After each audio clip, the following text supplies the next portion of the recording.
अस्सलाम वालेकुम, क्या हाल चाल। उम्मीद करते हैं कि आप खैरियत होंगे। हमारी दुआ है कि आप हमेशा खुश रहें, हंसते और मुस्कुराते रहें और इसी तरह मैं अपना प्यार दिखाता हूं। बिल्कुल जी, मेरा नाम आमोई, मैं हूं तारिक महमूद। मेरा नाम मुअज्जम अली है। तो आज हम जिस वीडियो पे रिएक्ट करने जा रहे हैं, वीडियो का टाइटल हिंदी में लिखा है लेकिन रोबोट के बारे में वीडियो है कि इंडिया में दुनिया की सबसे ज्यादा जो बड़ी है बड़ी कंपनी खुलने जा रही है, वो बनने जा रही है। वीडियो देखते हैं और अपना रिव्यू करते हैं। कौन करते हैं? 1 2 3 स्टार्ट। कोई बात नहीं। भारत में दुनिया की सबसे बड़ी रोबोट मैन्युफैक्चरिंग यूनिट यानी कि रोबोट बनाने की फैक्ट्री लगने जा रही है। अभी हम उस फैक्ट्री में खड़े हैं जिसका एक्सटेंशन होने वाला है। यही फैक्ट्री बड़ी होकर के भारत का नाम दुनिया भर में रोशन करेगी। कैसे होगा, क्या होगा, कैसे ये सारे रोबोट्स भारत में अब बन रहे हैं और कैसे विश्व के कई देशों में सप्लाई हो रहे हैं, बताने के लिए हमारे साथ यहाँ के एम्प्लॉय सतीश हैं। सतीश, क्या कितनी बड़ी फैक्ट्री बनने वाली है? क्या हुआ है कि दुनिया की सबसे बड़ी रोबोटिक्स फैक्ट्री इंडिया में बन रही है? सो एडवर्ब टेक्नोलॉजीज 2016 में चालू हुई थी और हम लोग बेसिकली वेयरहाउस रोबोटिक्स और इंडस्ट्रियल ऑटोमेशन में काम करते हैं। और हमारे तो अगर हम बेसिक तरीके से समझें तो वेयरहाउस के अंदर एक जगह से दूसरे जगह पे अगर आपको सामान को ले जाना हो या आपको वेयरहाउस के अंदर हाइट पे सामान को ले जाना और हाइट से उतारना हो सामान को, तो आपको हमारे रोबोट्स की जरूरत पड़ेगी। तो अगर आप देखें तो 2016 में जब हमने ये कंपनी की शुरुआत करी, उसके बाद से गवर्नमेंट की तरफ से भी बहुत सारा पुश रहा है ई कॉमर्स के लिए, स्टार्टअप्स के लिए, मैन्युफैक्चरिंग के लिए, मेक इन इंडिया के लिए।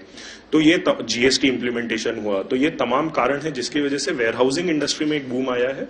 और चूंकि हमारे यहाँ किसी भी बिजनेस को, क्योंकि हमारे यहाँ पॉपुलेशन बहुत है, कंज्यूमर्स बहुत हैं, तो हर बिजनेस को जब स्केल करना होता है तो उनको वेयरहाउसिंग में ऑटोमेशन की जरूरत पड़ती है और वहां पे हम लोगों का रोल आता है।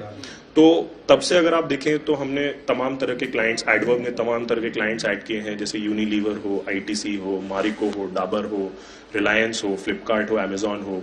और हर साल हमने बहुत सारे रोबोट्स इन तमाम कंपनियों को सप्लाई किए हैं। हमने रोबोट सिंगापुर में भी भेजे हैं, ऑस्ट्रेलिया में भी भेजे हैं, यूएस में भी भेजे हैं, यूरोप से भी भेजे हैं। तो इंडिया में भी बहुत ज्यादा डिमांड है और ग्लोबली कोविड की वजह से जिस तरीके से सप्लाई चेन के ऊपर स्ट्रेस आया है और कभी भी आप देख रहे हैं कि कहीं पे भी कोई वेव आ जाता है, एकदम से फैल जाता है, तो वहां पे भी लोगों ने बहुत ज्यादा ऑटोमेशन का प्रयोग किया है ताकि वो अपने वेयरहाउस के ऑपरेशंस को रेजिलिएंट बना सकें, अपने वेयरहाउसिंग ऑपरेशंस को और रिलायबल बना सकें। तो इन तमाम कारणों की वजह से हमारा काफी ग्रोथ हुआ है। हमने कुछ ही दिन पहले रिलायंस इंडस्ट्रीज से सीरीज बी फंडिंग उठाया था 132 मिलियन यूएसडी का, और अभी हम लोग एक नया प्लांट डालने जा रहे हैं। कितना बड़ा प्लांट है सतीश? तो ये 60,000 स्क्वायर मीटर में फैला हुआ प्लांट होगा और सिंगल लार्जेस्ट फैसिलिटी होगी एट अ पर्टिकुलर लोकेशन पूरे दुनिया में, पूरे वर्ल्ड में अपने टाइप का, जो मोबाइल रोबोट बनाता है। सो रोबोट में भी अलग अलग प्रकार होते हैं। जैसे हम जो पीछे देख रहे हैं, जो रोबोट मूव कर रहे हैं, ये मोबाइल रोबोट है, ऑटोनोमस मोबाइल रोबोट की कैटेगरी में भी आते हैं। ये किस काम में आते हैं साहब ये? तो ये अगर आप देखें तो इसके अंदर, इसके ऊपर आप कोई भी पार्सल रख सकते हैं यहाँ पर, और ये मार्कर्स की मदद से अपना ट्रैवल करेंगे और उसके बाद जहां पे भी आपका डिस्ट्रीब्यूशन करना होगा वहां पे जाके ये पार्सल को ड्रॉप कर देंगे। तो इसका एप्लीकेशन ई कॉमर्स में बहुत ज्यादा है, रिटेल में बहुत ज्यादा है, 3PL में बहुत ज्यादा है। इस टाइप से अलग अलग इंडस्ट्री एप्लीकेशन है इनके।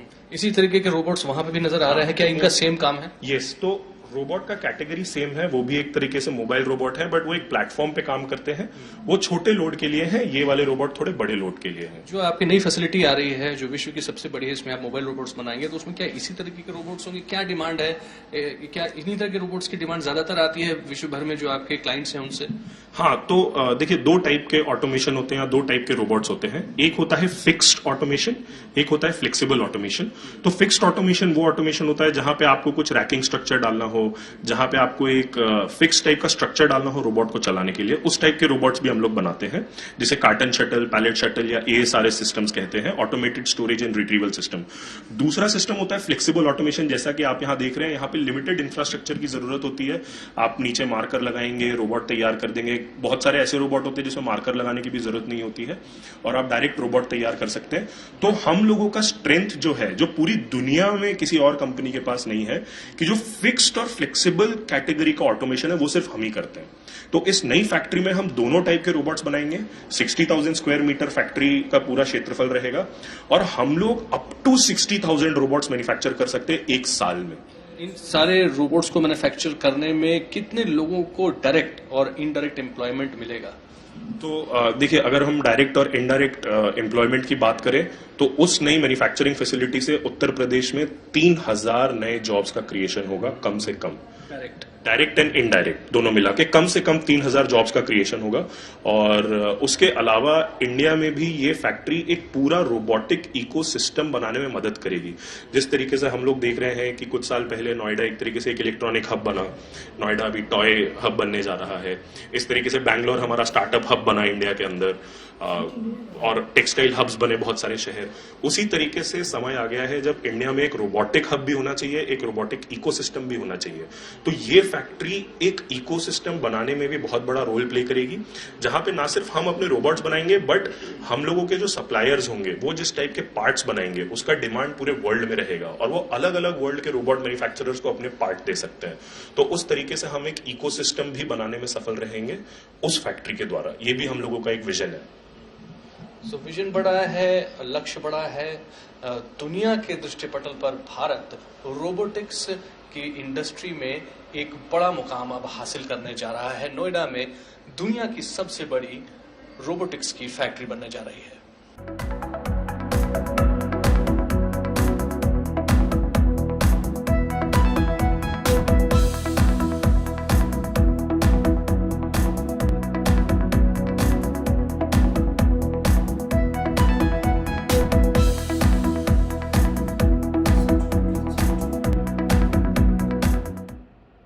चलें जी, वीडियो ख़त्म हो गया और मज़ा आ गया भाई। और दुनिया की सबसे ज़्यादा बड़ी जो दुनिया है की सबसे बड़ी फैक्ट्री रोबोटिक, कमाल की मतलब अब तो स्टार्ट किया हुआ है, बन जाएगी। 2016 से उन्होंने स्टार्ट किया हुआ, लेकिन ऐसे ऐसे इन्वेस्टमेंट बढ़ा रहे हैं ना। हाँ, कर रहे हैं। मतलब अभी तो पार्टी शुरू हुई है। और नोएडा में वो भी यूपी योगी आदित्यनाथ के इलाके में। और वैसे भी वो काफ़ी डेवलपमेंट हो रही है यूपी में। योगी आदित्यनाथ आने से रोड भी काफ़ी अच्छे बन रहे हैं। अब तो भाई 5 साल के लिए तीसरी बार बन चुके हैं। रोड की बात करें तो भाई आईटी में इंडिया जो है वो बहुत आगे है। और जिस तरह का ये दौर चल रहा है ना, तो भाई ये जरूरत भी है। बिल्कुल। अच्छा, पहले तारक भाई देखा जाता था जो रोबोटिक सिस्टम था वो जापान वालों ने शुरू किया था। वो उन्होंने हर फील्ड के अंदर ही रोबोट इस्तेमाल करते हैं। लेकिन ये रोबोट थोड़ा सिंपल से है, लेकिन ये है कि काम करने के लिए अगर कोई चीज उठानी है ऊपर से नीचे उतारनी तो उसके लिए इसका इस्तेमाल किया जा सकता है। वो सीधा आ जाएगा हिले डुले बगैर, और एक जगह से दूसरी जगह भी छोड़ा जा सकता है। वो देखा नहीं खुद देख लो 3000 से ऊपर वो कह रहे हैं जॉब भी मिल है। हाँ बिल्कुल ठीक है ना। लेकिन उसके देखा जाए ना तारक भाई, दुनिया के अंदर ना जो चीज भी होते हैं ना उसके फायदे भी होते हैं, उसके नुकसान भी होते हैं। सही, अगर इन्वेस्टमेंट कर रहे हैं, फैक्ट्री लगा रहे हैं, उसके अंदर जो जॉब्स क्रिएट कर रहे हैं, लेकिन उसके ऑपोजिट देखा जाए ना तारक भाई, जहाँ पर ये इस्तेमाल होगा वहाँ पर जो लेबर है वो तो नहीं ना लग सकती, वो नुकसान होगा, उधर से जॉब जाएगी। सही बात। ठीक है, ज्यादा बंदों पेड़ वाली कंट्री के अंदर हमारे जो रिश्तेदार है वो कहते हैं वो ज्यादातर प्रेफर पता किसको करते हैं, रोबोटिक को प्रेफर करते हैं, क्योंकि उसके ऊपर खर्चा कम होता है। अगर वो लेबर लगा देना इंसान की, उसके ऊपर लागत ज्यादा है तो उसको देनी पड़ती है तनख्वाह, इसलिए वो प्रेफरेंस, तो उनका रोजगार तो बनता है ना। अगर यहाँ पर भी ये हालात हो जाए, टाइम देना पड़ता है, बंदा का मूड सही नहीं होता, ठीक नहीं होता, जो भी है इधर मूड की बात ये 24 घंटे काम कर सकते हैं लोग। ये भी तो देखिए एक फर्म के लिए, एक बिजनेस बंदे के माइंड बंदे के लिए ये ठीक है, ये फायदेमंद चीजें हैं। उसका जो कॉस्ट ऑफ प्रोडक्शन है वो कम हो जाएगी इसकी वजह से, तो उसको ज्यादा फायदा होगा। लेकिन जो इन्वेस्टर है उसको फायदा होगा, जो आम मजदूर तक उनको सुनिए यार, आप तो देख रहे हैं जिस तरह ये गेहूं काटने वाली मशीनें, पहले बंदे हाथ से कटाई करते होते थे तो कितने बंदों का रोजगार होता था। अब ऐसी मशीनें आ चुकी हैं भाई, वो जमीन को वो ही कटाई करके बना देती है, वो बंदे और बहुत सारे जॉब है करने के लिए, वो और कोई काम कर लेंगे जरूर। लेकिन ये है इस तरह के इन्वेस्टमेंट से या इस तरह की जो इन्वेंशन हो रही है इससे जो है ना इंसान की जिंदगी आसान हो रही है। इस तरह जो जरूरियात जिंदगी है ना वो ये मशीनें पूरी कर रही है। इंसान के बस की बात नहीं कि वो जरूरियात। अब बंदा कहे तुम ट्रैक्टर मत चलाओ, वो हल चलाओ भाई, वो काम तो नहीं हो सकता। इस दौर में स्पीड अब आ गई, अब स्पीड के दुनियादारी के पहले खेतों के अंदर एक आधी फसल होती थी साल के अंदर, अब 2 से 3 बार, 2 तो लाजमी हो जाती है। प्रोडक्शन इस लिहाज से बढ़ाई गई है कि क्या कमाल की प्रोडक्शन है। पहले होती थी 10-15 मन होती थी एकड़ के अंदर, और उसके अंदर जो है ना मेहनत ज्यादा करनी पड़ती थी। अब मेहनत कम करनी पड़ती है और जो है ना प्रोडक्शन वो बहुत ज्यादा होती है। वो रोबोटिक ठीक है भाई, और ये बहुत बढ़िया है कि इंडिया में इसकी वजह से जो पार्ट्स हैं वो दूसरे कंट्री को भी बेचेंगे तो वो दे रहे हैं भाई तारा को। अभी तक कितनी कंट्री को अमेरिका जैसी इतनी डेवलपिंग कंट्री, ऑस्ट्रेलिया जैसी मरम वाला के अंदर वो दे रहे हैं। काफी कंट्री का नाम वो सामने लिया है कि जो उन्होंने खरीदे बहुत हैं। बढ़िया भाई, इससे इंडिया का और भी नाम जो है वो रोशन होगा। और हाँ, ये जो फैक्ट्री है इसके जो एक्सपर्ट बंदे हैं, हो सकता है उनको भी दूसरे कंपनियों में जॉब मिल सकता है। क्यों नहीं? तो ठीक है भाई, अपनी राय जरूर बताइएगा कमेंट सेक्शन में। जो हमारा सवाल ये था कि अगर एक तरीके से जॉब पैदा हो रहे हैं लेकिन दूसरे तरीके से देखा जाए तो कुछ लोगों के जॉब जाएंगे भाई। तो अपनी राय जरूर बताइएगा कमेंट सेक्शन में। मिलते रहेंगे एक साथ, तब तक के लिए इजाजत दें। अल्लाह।